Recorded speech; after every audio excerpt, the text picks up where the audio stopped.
Hey folks, welcome back to the channel. Before we roll the video, I need to preface by saying what you're about to see is a contest submission that I put towards a contest from the Jazza channel. It's a art channel from this dude down in Australia. He's really entertaining. He's got a huge following, and he was giving away the opportunity to 7 of his followers that are up and coming YouTubers, much like myself, to be featured on his channel while he goes away with his family on vacation to Europe. So again, I didn't win. That's okay, but I had a lot of fun putting this together, and I put a lot of work into it, so I do want to share it with you guys. And go ahead and go check out the Jazza channel. I'll leave the link below in the description, and I think for extra bonus points, it'll be a lot of fun. If you were to go over there, if you followed him, go on any one of his videos and put in the comments, CMRCustom sent you. Let's go. Hey Jazza fans, my name is Chad, and today this is a guitar building channel.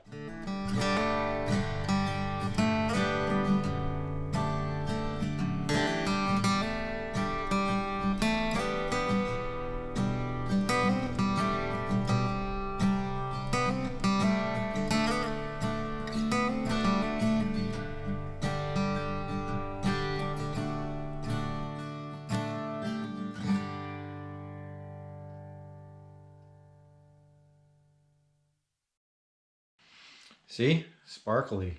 But more about this guitar later. Okay, first things first, if you're seeing me here today, then I am one of the lucky 7 that got selected to be showcased on Jazza's channel. And thank you very much, Jazza, for giving me the opportunity. And thank you to you, the Jazza fan, that is going to give me the chance today. So this here is my shop. It's only a 2-car garage, but it's got a high ceiling, so I built a little loft up here. I'll show you. It goes up the stairs. That's the door to my house. It goes up the stairs, and it's got a short ceiling there, but it gives me lots of space for storage, and I've got a little workbench up there as well. It's a very active shop. I do a lot of projects for people as a side business, and this time of year I do thousands of bulk order laser etched Christmas ornaments. But that's not what the channel's about. I reserve my channel for my hobby, which is guitar building. Luthier. Right, luthiery. I am a luthier. I am a self-proclaimed luthier. I am not educated in any formal manner or holding any certificates. It's just what I've learned primarily off the internet. I've got some books, and I've got a lot of experience by now. So I'm going to show you one of the projects that I've got going on right now. Currently on my channel, I'm in the midst of a 5-string fretless bass guitar build, and here's the current progress. But if this is the kind of thing that interests you, whether you're a musician or not, or you just enjoy the creative process, then go back and check it out. You can watch it from the beginning and see the adventure that I've gone through with this and see where it's going. And this should be going on for a few more months, and I think I'm going to love the final result. But today I'm going to go ahead and do a side project to that guitar, and that is to work on the neck of a guitar that is actually a replacement neck to the second guitar I ever owned back when I was about, I think I bought it when I was 15 with my own money. But it is a Fender Telecaster, Lake Placid Blue. I'm going to post some pictures here just to show you, but in the course of my education in luthiery, I took apart a few guitars, and that was one of the victims. I ended up taking that neck and selling it, and now it is neckless. I would like to restore that guitar and beef it up and make it a lot more fancy with some more expensive hardware. So that's the side project to the main project, which is the bass, and I work on that, you know, a little slowly and less consistently. So I'm going to take the opportunity for this video to go ahead and work on the neck, which is already underway. But today we're going to route the truss rod channel into the back of this guitar neck. This is a truss rod. I'm going to talk all about what this does and why we do it, and then we're going to watch my CNC machine in action. Now this is a truss rod. They come in a couple different styles. This one is a double action truss rod with 2 bars. This is a steel bar that's wrapped inside this plastic. It kind of serves as a buffer from rattling around inside guitar that's vibrating when you strum it. This is got screws, or it's threaded on each end, and it's got these brass blocks that are threaded. And as you turn this adjustment point right here from the body side of the neck, it's going to put a bow either up or down, depending on which way you turn it and which way you need the neck to bend. Because, by the way, I'll tell you first that the truss rod is inlaid down the center of a guitar neck. They all have them. Some are adjustable, some are just like a carbon fiber rod that adds reinforcement strength to a wooden neck. But a wooden neck is it's pliable over time, and under pressure it's going to start to develop a bow to give way to the pressure of the strings. So that's another reason why, if you're going to store a guitar away, you want to loosen up the strings or just take them off, just to take the tension off over time. But the truss rod is there to put a counteracted action, or a counter torque, I guess, on the pull of the strings. So that is the purpose of the truss rod. So there are two kinds of necks I want to talk about real quick. One piece and two piece. So obviously that means one neck's going to have one piece of wood, and the other one's going to have two pieces of wood that make up its construction.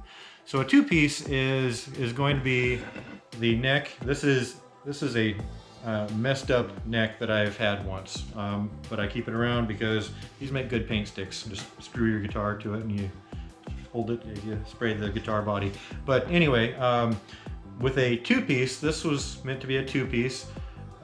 You would inlay the truss rod down a channel that goes through the front of the neck, because you're ultimately going to cover it up with a fretboard, and that's the second piece. One piece, two piece. And then of course the truss rod gets inlaid right in here, and then, well, this piece goes first into the end of the neck and sticks out and gives you access to adjust the neck. And then you would likely fill up the excess space with silicone, for example. And then, so that's the two-piece installation. You go through the front underneath the fretboard. However, I am going to be working on my first ever one-piece neck. That means there's not going to be a fretboard installed. This is the fretboard. You can see it's a very basic block right now. It's just got the shape. By the way, if you want to go back and watch me cut this out, you can go back to, I think, in October on my channel, and there's a whole episode about me making this particular neck. So with a one-piece neck, you want to install the fretboard from the back.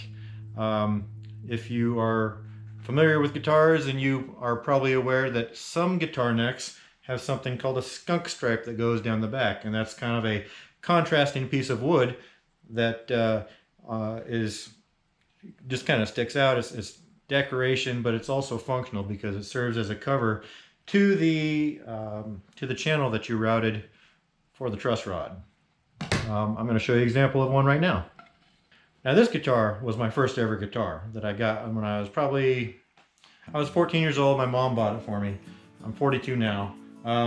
But it was red. I had my buddy go ahead and do an experimental paint job on it, and he made a bomber motif out of it. So it's got that kind of army green on top with the panels, and it's even got some raised bumps here that kind of look like rivets, and then it's got the bomber art, of course, and I changed out all the hardware and put a clear plastic pit guard on it. This thing is amazing. But yeah, this is kind of what I want to do with the blue guitar.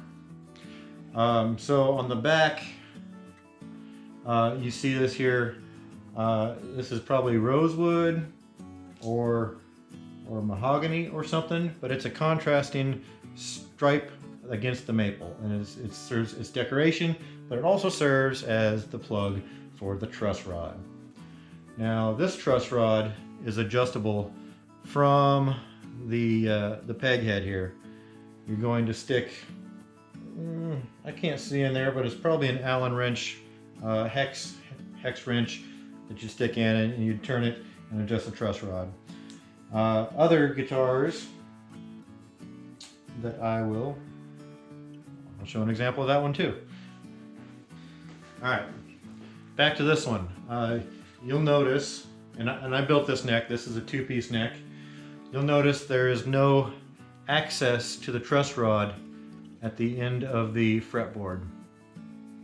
And the access to the truss rod is actually hidden underneath the pick guard. You would actually have to disassemble this to adjust the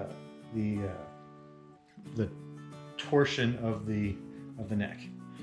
So that's another example of the truss rod. And hey, as long as we're showing off guitars I've made, I don't get to keep a lot because that's just a lot of space. Most of my guitars go to somebody. But this is a guitar that I built while in Afghanistan. I'm a soldier, by the way. I built this guitar because it's what I do. I build guitars, and I was in Afghanistan for a year and I had to build a stinking guitar. So this is an ammunition can for a machine gun, and I put some custom wound pickups that somebody donated to me, and I bought a $100 eBay guitar and stripped it down. I used the neck and maybe some of the parts here, but this is my ammo caster. So yeah, it's kind of a little conversation piece, but it's an actual guitar. It plays pretty decent. I don't, but this is kind of fun. It's got a matching amplifier too.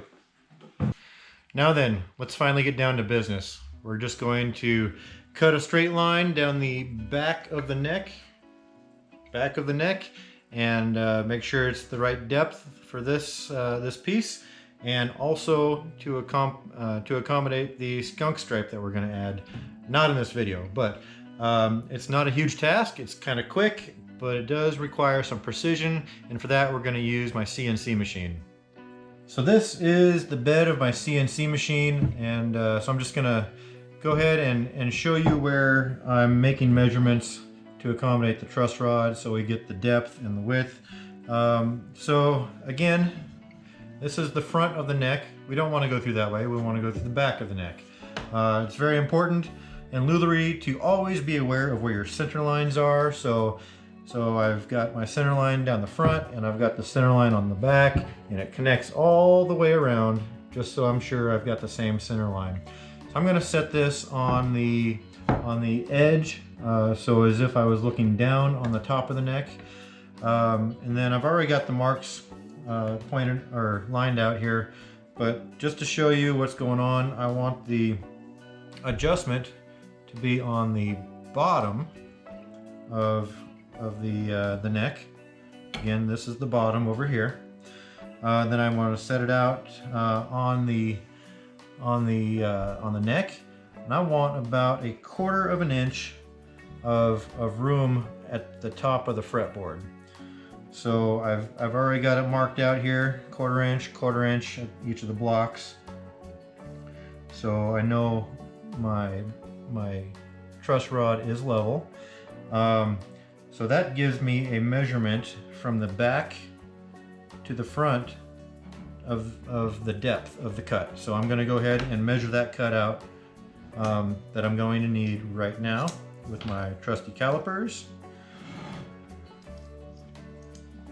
Something you've also got to keep in mind when you're working on a neck is that it's not the same thickness from the heel of the neck all the way up to the top of the neck. It's got a slight taper. I think it's only about a 1/8 inch difference in height from here to here, but it makes a difference, especially if you are trying to fit a steel rod down the middle. You want to be aware of how much you've got to work with. So right here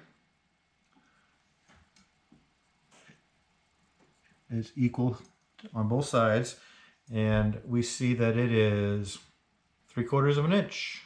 And then we've got to choose the bit on our router that is this thickness. I already know that it is 0.24 inches thick, and I've already got that bit loaded onto the router, and we're going to now secure this to the work surface.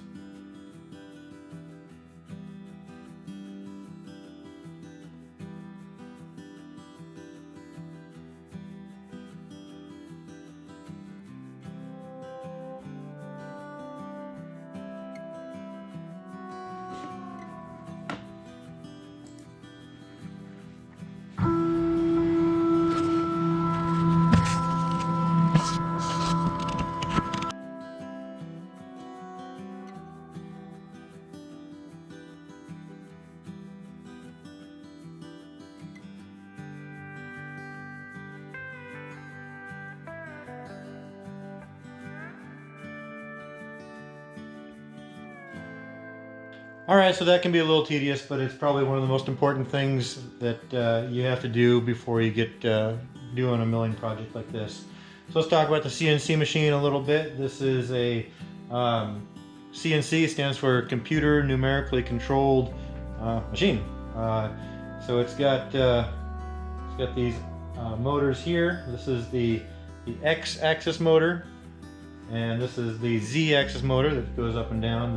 The X-axis takes it left and right by turning. It follows these along these screws on these bearings, and then to the back on both sides is your Y-axis motor, and those both turn simultaneously. These long screws, which takes the whole gantry back and forth as needed. So how to better describe a CNC machine for those who aren't aware of it? It's like an etch-a-sketch machine, where when we were kids we had that toy where you turn the right knob and you turn the left knob and it goes either up or it goes down, and you could never quite get a perfect circle because it's just so much precision. Well, this will give you that precision. It gives you the same cuts every time, and it's all based off of a computer design that you either design or you acquire somehow, and it goes into code into your computer. I got my CPU down here, my monitor's over here, but it's all controlled through the computer.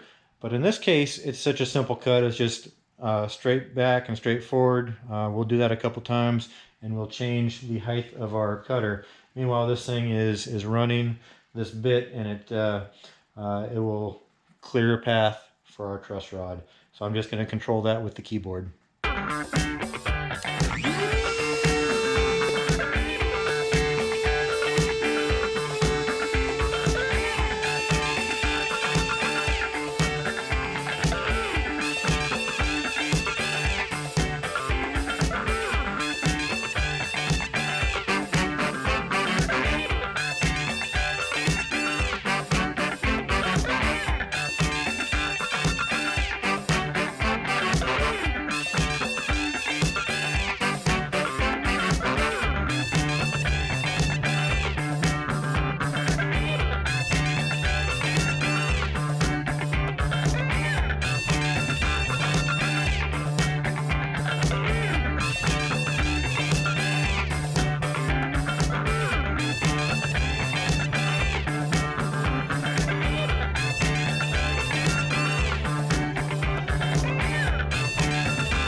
So there you have it. Pretty cool little toy. It's much cooler once you get a program into it and it starts running. One thing that I've got somebody going to do for me in the coming episodes of the bass guitar build, somebody's going to model out the actual shape and contours of the bass guitar body, and they're going to send me the code for that, and it's going to run a code and carve out the actual body, and that should be pretty exciting for you to see. So this is done. It took about 10 laps to do it. I know I can go much more aggressive, but sometimes it's okay to be a little more conservative with this kind of thing, because if you go too deep, you run a chance of pushing the piece out of alignment, and then nothing's going to be right after that. So here it is. This is the front side. This is the back side. It's going to get a skunk stripe. Next, I will be punching a hole through here to access the truss rod adjustment piece. But just to give you a visual of what's going on here, this is now a truss rod channel that is holding our double action truss rod. I can't install it yet until I get that hole drilled in. I'm gonna have to take it in and go at an angle to drop it all down in, and then we'll actually lay down a little bed of silicone putty down the bottom, the fretboard side, to kind of seat it in there and keep it from rattling around against the wood as the strings vibrate as you play it. This is something that's going to get sanded away. This is still a rough piece. So to give you a little more idea of what's in store for this neck, once we get the truss rod installed, we're going to install the skunk stripe. And then I'm going to figure out what I'm going to do with the face of this thing. I'm going to go ahead and determine where the fretboard ends up here, and then we'll get the contour, because this is going to get a little scoop out here, and we're going to go thin down to something like 5/8 of an inch. Here's an example. So you get that little scoop shape there, and then you've got a much thinner head than this, and then you get a scoop out of the back of the neck. And this is where you get that taper. This is how skinny the actual neck is. See the difference? And then it comes all the way up here to the heel, where it slopes back up, and then it runs into the body where it's bolted on. This is a bolt-on neck. A couple different types of necks. You got bolt-ons and set necks, which are actually glued into the body. And then neck through. That's what I'm building with the 5-string bass, is a neck through. Basically, the whole length of the guitar is the guitar neck, and then you glue on ears, which is the body, down at the body, so the body is glued onto the sides of the end of the neck, which is down where you play it. So it's a couple different ways, a couple different techniques in guitar building. And thanks again to Jazza for picking me as one of the 7